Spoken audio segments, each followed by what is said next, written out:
الحمد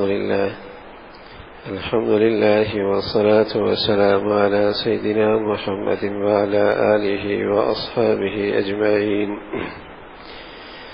الحمد لله والصلاة والسلام على سيدنا محمد وعلى آله وأصحابه أجمعين.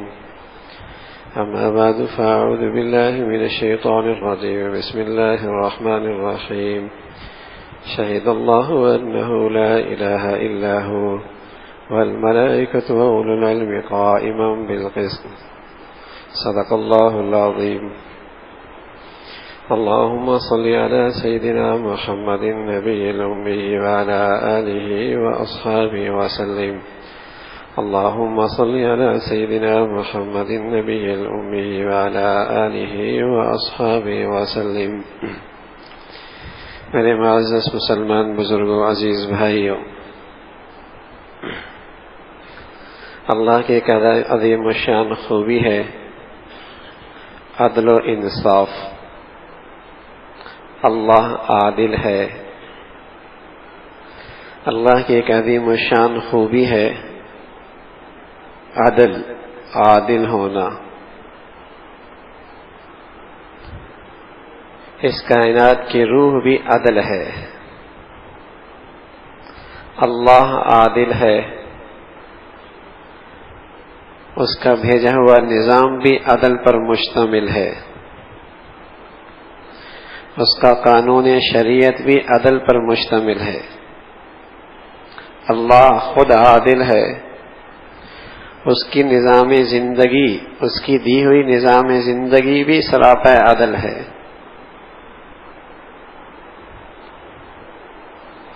اور اس کائنات کی روح، اس نظام کائنات کی روح بھی عدل ہے. جہاں سے عدل نہیں رہتا، جہاں سے عدل نکلتا ہے، وہاں اس چیز کی بقا مشکل ہو جاتی ہے. چھوٹے سا دفتر لیجئے، اگر وہاں عدل کا نظام نہ ہو کتنے دن چلے گا؟ گھر کی چار دیواری کے اندر انصاف نہ ہو کب تک امن اور محبت سے رہیں گے؟ چند افراد کے مجموعے کے اندر عدل و انصاف اٹھ جائے کب تک وہ امن اور محبت سے رہیں گے؟ اس کائنات کی روح عدل ہے، انصاف. اللہ سب سے بڑا عادل ہے. اللہ کی عظیم الشان خوبی ہے. اللہ نے اس کی بڑی عظمت بتائی، فضیلت بتائی، اور اپنے بندوں سے کہا کہ تم بھی عدل پر کاربند رہو، تمہاری زندگی بھی عدل کا نمونہ بن جائے. عدل و انصاف، تمہاری زندگی بھی عدل و انصاف کا نمونہ بن جائے. اور اس قدر انداز سے اس کی ہدایات تھیں اور اتنی باریکیوں کا لحاظ رکھا کہ عقل حیران ہو جاتی. یا ایھا الذین آمنوا کونوا قوامین بالقسط شہداء للہ ولو علی انفسکم او الوالدین والاقربین ان یکن فقیرا او غنیا. سبحان اللہ. عدل و انصاف پہ لانے کے لیے ایسی باریک چیزوں کا لحاظ کرایا اور ایسی باریک چیزوں کی نشاندہی کی کہیں ہاتھ سے دامن انصاف جانے نہ پائے، کہیں ہاتھ سے عدل و انصاف کا ترازو جانے نہ پائے. انسانی فطرت، طبیعت ہے کہ وہ عدل کی زندگی گزار رہا ہو، لیکن معاملہ جب اپنی ذات کا، اپنی رشتہ داری کا، اپنے مفادات کا، تو پھر وہ جانبداری میں عدل و انصاف کا دامن چھوڑ بیٹھتا ہے. عدل و انصاف کا دامن چھوڑ بیٹھتا ہے. تو رہنمائی فرمائی انصاف کرنا. اے ایمان والو، انصاف کرنا، اگرچہ تمہارا اپنا ہی نقصان کیوں نہ ہو. ولو علی انفسکم، اپنے والدین کا ہی کیوں نہ ہو، رشتہ داروں ہی کا کیوں نہ ہو، کسی امیر کا معاملہ ہو، کسی غریب کا معاملہ ہو، تمہارے ہاتھ سے انصاف کا ترازو چھوٹنے نہ پائے. انصاف، عدل کا معاملہ رکھنا. اس کی عظمت بتائی، عظمت بتائی. 7 افراد کا تذکرہ ہے حدیث میں جنہیں اللہ اس دن اپنا عرش کا سایہ نصیب فرمائے گا، جس دن اللہ کے عرش کے سوائے اور کوئی سایہ نہیں ہوگا. لیکن ان 7 افراد میں سرفرست امام عادل ہے. امام عادل جو حاکم وقت ہے، جو انصاف بھرے فیصلے کرتا ہے، اس کا نمبر پہلے نمبر پر ہے. اتنی عظمت بتائی. انسانی کمزوری ہے کہ جس کا اس کے دل میں بغض، حسد، نفرت ہوتی ہے، جب معاملہ اس سے پیش ہوتا ہے تو ہر انداز سے اسے نیچا دکھانے کی کوشش کرتا ہے. وہاں بھی ناانصافی ہونے لگتی ہے. تو خاص طور پہ تنبیہ فرمائی، یا ایھا الذین آمنوا کونوا قوامین للہ شہداء بالقسط وَلَا يَجْرِمَنَّكُمْ شَنَآنُ قَوْمٍ عَلَىٰ أَلَّا تَعْدِلُوا، کہ دوسروں کی نفرت تمہیں عدل و انصاف سے محروم نہ ہونے دے. انصاف وہاں بھی کرنا ہے. عدل کی زندگی، عدل کے فیصلے، عدل کا نظام، یہ اس کائنات کی زندگی ہے.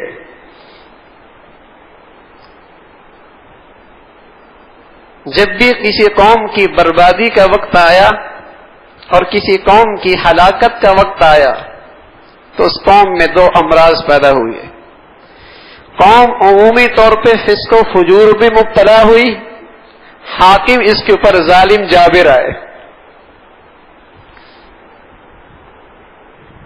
پوری انسانی تاریخ دیکھ لیجیے اور خصوصاً اسلامی تاریخ دیکھ لیجیے کہ مسلمان قوم کو کبھی بھی عمومی طور پہ من حیث القوم فسق و فجور، بے حیائی، فحاشی کبھی اسے راس نہیں آئی. تو جب قوموں کے اندر فسق و فجور اور ظالم حاکم مسلط ہوتے ہیں، قوم ظلم پہ آ جاتی ہے. جب ظلم کی چکی چلتی ہے تو پہلے اس میں قوم پستی ہے اور پھر ایک وقت آتا ہے کہ وہ اس ظالم جابر حاکم کو بھی پیس دیتی ہے.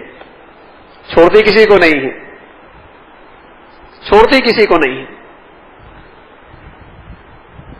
ظالم بھی دنیا کے اندر زیادہ دن تک نہیں ٹھہر سکتا، زیادہ تر تک اس کے ہاتھ میں اقتدار اور طاقت نہیں رہ سکتی. اس لیے کہ اس کائنات کا اصل حاکم تو اللہ ہے. ان الحکم الا للہ. کچھ مہلت اللہ دیتا ہے لیکن زیادہ دیر تک نہیں. تاریخ دنیا کو تو چھوڑیے، جہاں فرعون اور حامان تھا، قارون اور نمرود تھا، ماضی قریب میں ہٹلر اور مسولی، بلکہ اپنے ملک کی جس کی عمر اب تک 100 سال بھی نہیں ہوئی، کیسے عبرت کے نشان بن چکے ہیں یہاں کے ظالم جابر حکمران. چاہے وہ سکندر مرزا ہے، یا خان ہے، غلام محمد ہے، ایوب خان ہے، اور قریب کا دنوں کے اندر پرویز مشرف ہے. اور رسوائے زمانہ اللہ نے کیسی ذلت اس پہ ڈالی ہے. تو ظالم کتنے دن تک؟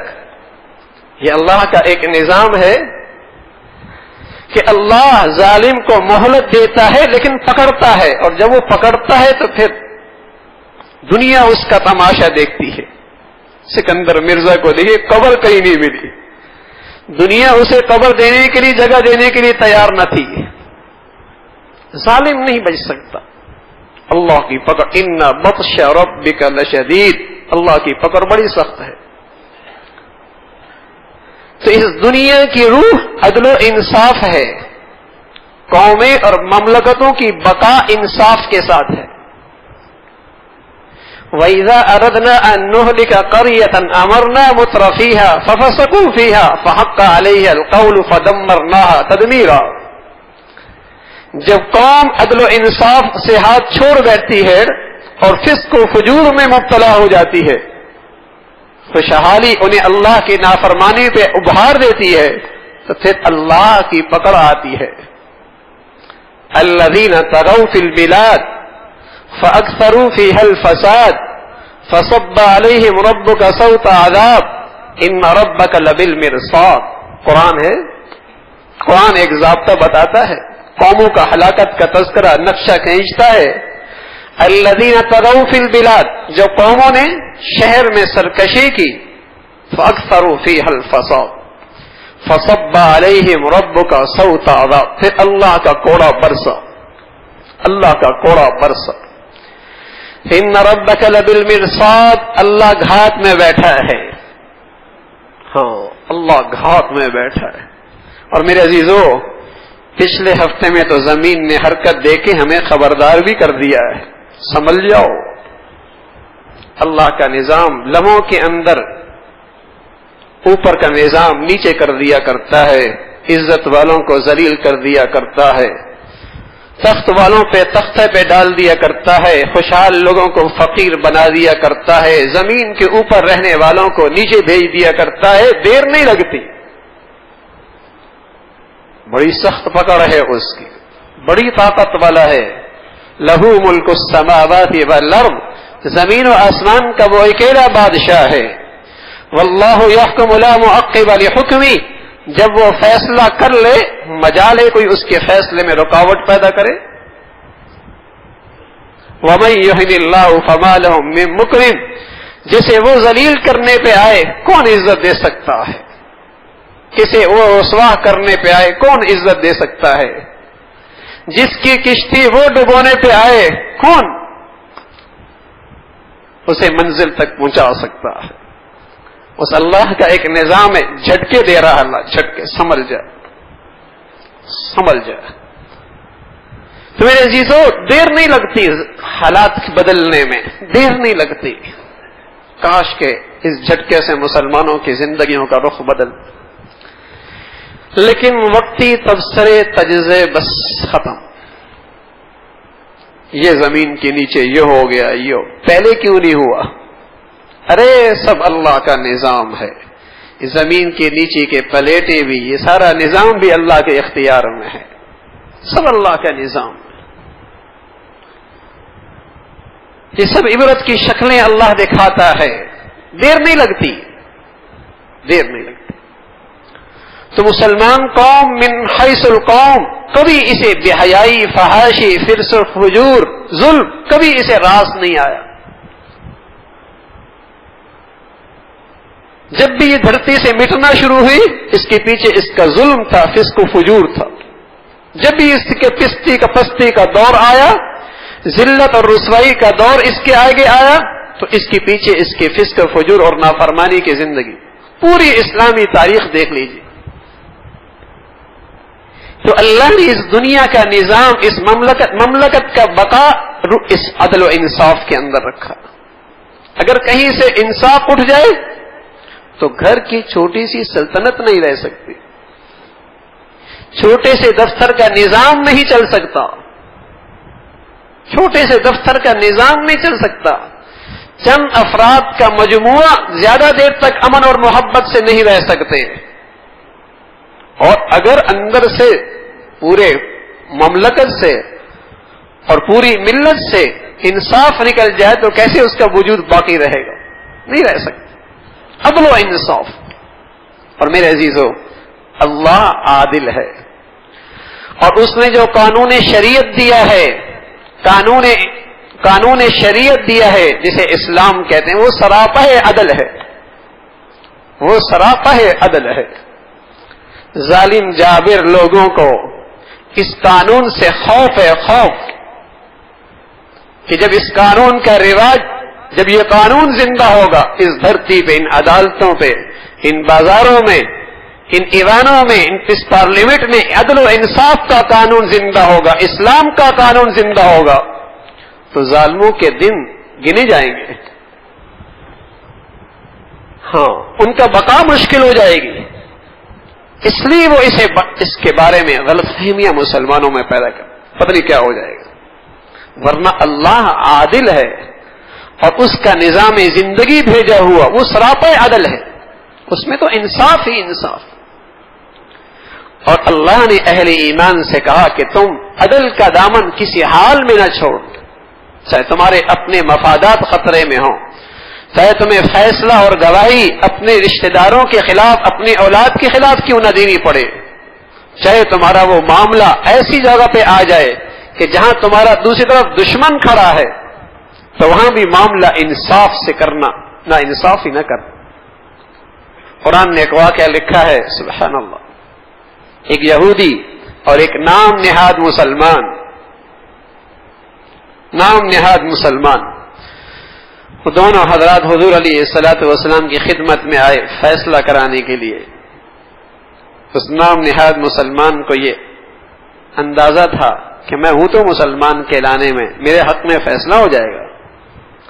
اللہ کے نبی صلی اللہ علیہ وسلم نے فیصلہ اس یہودی کے حق میں کر دیا جو حق پہ تھا، اس کا حق تھا، آپ نے اس کے حق میں فیصلہ کر دیا. تو وہ منافق کہنے لگا، ایسا کرتے ہیں عمر کے پاس جاتے ہیں.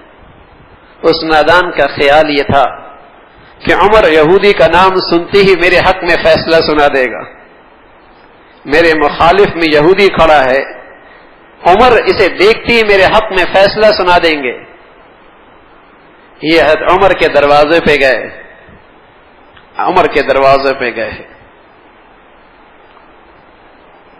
اور جب وہاں پہنچے تو حضرت عمر سے دونوں نے اپنا معاملہ پیش کیا.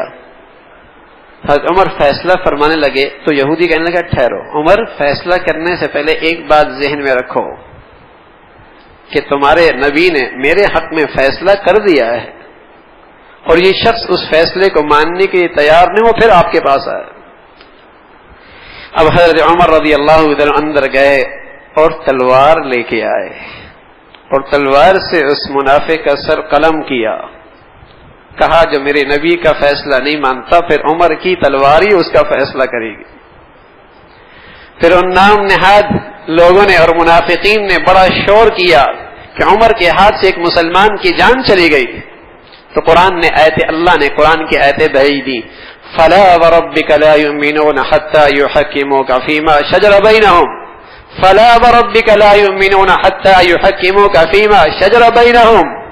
فرمایا قسم ہے آپ کی رب کی، یہ تو مسلمان ہے ہی نہیں. مسلمان کے لیے تو یہ ضروری ہے کہ وہ اپنی زندگی کے سارے فیصلوں میں آپ کو حکم مانے. مسلمان کے لیے تو یہ ضروری ہے زندگی کے تمام فیصلوں میں آپ کو حکم مانے، آپ کا فیصلہ قبول کر لے، چاہے وہ معاملات کا ہو، چاہے وہ معاشرت کا ہو، چاہے معاملہ عبادات کا ہو، چاہے وہ معاملہ نظام تعلیم، نظام سیاست کا ہو، چاہے اس کا تعلق انفرادی زندگی سے، اجتماعی زندگی سے ہو. مسلمان اور ایمان رہ تو سکتا ہے جب اللہ کے حبیب صلی اللہ علیہ وسلم کو حکم مانے اور آپ کی شریعت کا قانون سب سے بالاتر ہو. فلا وربک لا یؤمنون حتی یحکموک فیما شجر بینہم. تو میرے عزیزو، انصاف کی زندگی اللہ نے اہل ایمان سے کہا کہ تم حال حال میں انصاف پہ کاربند رہو. ایک شخص آیا اللہ کے نبی صلی اللہ علیہ وسلم کی خدمت میں اور کہنے لگا، یا رسول اللہ، احب ان اکون اعدل الناس، احب ان اکون اعدل الناس، میں چاہتا ہوں میں سب سے بڑا انصاف پسند بن جاؤں. اللہ کے حبیب نے انصاف کا ایسا پیمانہ عطا فرمایا کہ اگر یہ پیمانہ امت میں گھر کی زندگی سے لے کر بازار اور ایوانوں تک زندہ ہو جائے، سبحان اللہ، دنیا پھر امن اور محبت اور امن کے پھیلتے پھولوں کی خوشبو پھر محسوس کریں گے. اگر امت میں آج یہ عدل کا پیمانہ زندہ ہو جائے، پھر محبت اور امن کے پھول کھلنے لگ جائیں گے اور پھر باہمی آپس میں محبت اور الفت کا دور ہو جائے گا. اگر یہ پیمانہ اس کے معاشرے میں زندہ ہو جائے تو وہ شخص کہنے لگا، یا رسول اللہ، میں سب سے بڑا انصاف پسند بننا چاہتا ہوں. تو اللہ کے حبیب فرمانے لگے احب للناس ما تحب لنفسک تکن عادل الناس.